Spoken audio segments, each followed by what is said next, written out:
ចំបាប៉ោយប៉ែតទូចតនបងអើ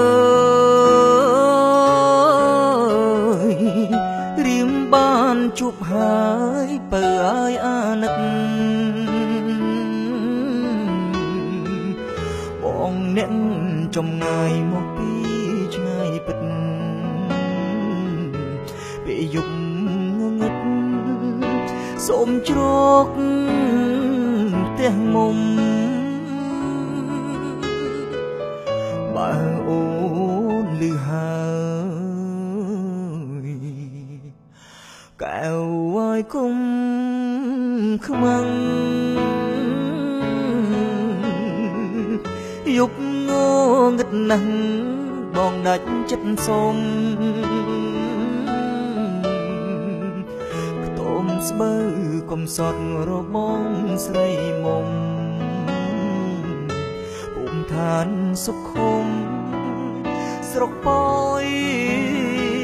ប៉ែតថ្មីយប់អើយយប់ស្ងាត់ខ្យល់ផាត់ទឹកហូរប៉ោយប៉ែតដងអូជាប់ព្រំដែនថៃរៃយំក្រលួចគួចនឹកអាឡ័យគិតថាស្អែកថ្មីលាថ្លៃពង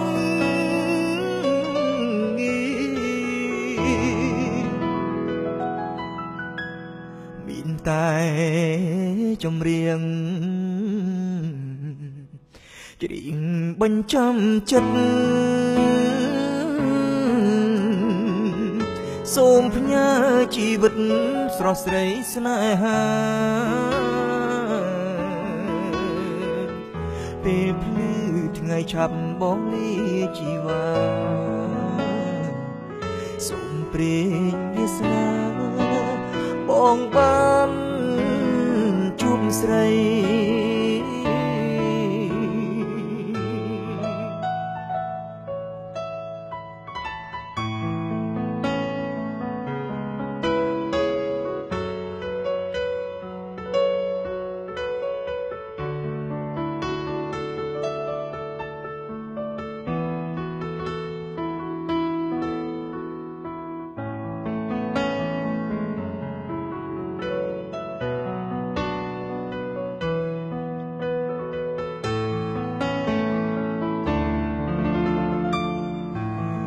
យប់អើយយប់ស្ងាត់ខ្យល់ផាត់ទឹកហូរប៉ោយប៉ែតដងអូជាប់ព្រំដែនថៃ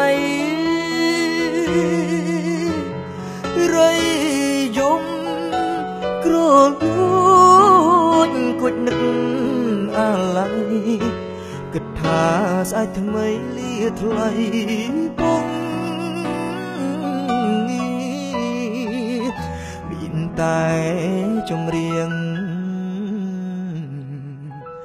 ច្រៀង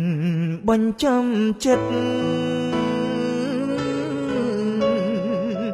សូមផ្ញើជីវិតស្រស់ស្រីស្នេហាពេលភ្លឺថ្ងៃឆាប់បងលាជីវ៉ាសូមព្រេងវាសនា